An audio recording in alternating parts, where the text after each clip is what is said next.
जिस प्रकार से मान लो एक सांप है, सांप जा रहा है और कोई व्यक्ति उसके सामने आ गया और उसे डस लिया, काट लिया। सांप के काटने से किसी व्यक्ति की मौत होने पर उस सांप को पाप नहीं लगेगा, क्योंकि वह ज्ञान नहीं है उसे ये नहीं मालूम है कि मेरे द्वारा इसे काटे जाने से ये मौत हो जाएगी, इसकी ये मर जाएगा। लेकिन अगर मनुष्य है और मनुष्य को ज्ञान है कि मेरे द्वारा ऐसे मारे जाने पर यह मर जाएगा, तो मनुष्य को पाप लगेगा। शेर अपने भोजन के लिए शिकार करता है, जंगल में अनेक जीव जंतुओं को मारता है, अपना शिकार करता है, लेकिन उसे पाप नहीं लगता, क्योंकि वह अपने शिकार के लिए भोजन कर रहा है। उसी के लिए वो शिकार करता है, भोजन करता है और भोजन के लिए ही शिकार करता है, हिरणों को मारता है, जंगली जानवरों को मारकर अपना भोजन प्राप्त करता है। उसी प्रकार वह उसका कर्म हुआ। और सांप अपनी गति से जा रहा है, वो अपने कर्म पर जा रहा है, लेकिन मनुष्य सोच विचार कर कर्म करता है। उसे मालूम है, उसे अच्छी तरह से सोच विचार कर करता है कि उसे क्या करना है और क्या अच्छा है और क्या बुरा है।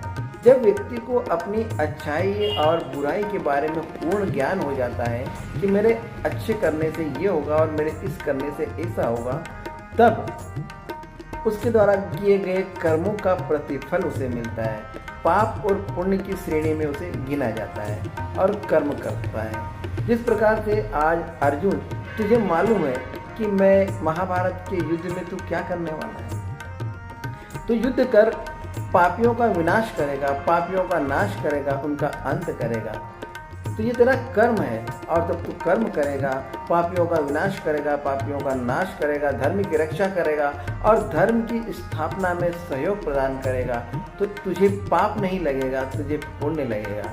तू ये मत सोच कि तुझे पाप लगेगा, तू इतने लोगों को मारेगा, इतने लोगों को मारकर उनकी पत्नियों को विधवा बनाएगा, तो उसका भागीदार तू होगा। ये मत सोच, क्योंकि तू कर्म कर रहा है और जब कर्म करेगा तो तुझे उसका पाप नहीं लगेगा। जिस प्रकार से सूर्य देवता सुबह सुबह निकलते हैं और दिन भर उनकी प्रकाश की किरणों में न जाने कितने ही छोटे मोटे जीवों को मरना पड़ता है, और जब वो जीव मर जाते हैं तो इसका मतलब ये नहीं कि उन्हें उसका दोष लगता है, वो उनका कर्म है, उनका विधान है। वो निकलते हैं, सूर्योदय होता है, सूर्यास्त होता है, उनके रास्ते में जितने भी जीव जंतु आते हैं, कुछ बच जाते हैं, कुछ मर जाते हैं। उसी प्रकार से व्यक्ति जब दिन में सुबह उठता है और अपने कर्म पर जाता है, तो काम के दौरान, कर्म के दौरान न जाने कितने ही छोटे छोटे जीव जंतुओं का उनके कदमों में कुचल कर मारे जाते हैं।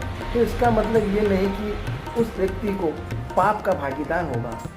वो अज्ञानवश उन जीवों का नाश होता है, लेकिन जानबूझकर किसी जीव को मारना पाप का भागीदार होता है और उसे पाप लगता है। जब तक तुम सोच समझकर, विचार कर, समझदारी के साथ किसी का वध नहीं करोगे, मारोगे नहीं, तुम्हें पाप नहीं लगेगा। हे अर्जुन।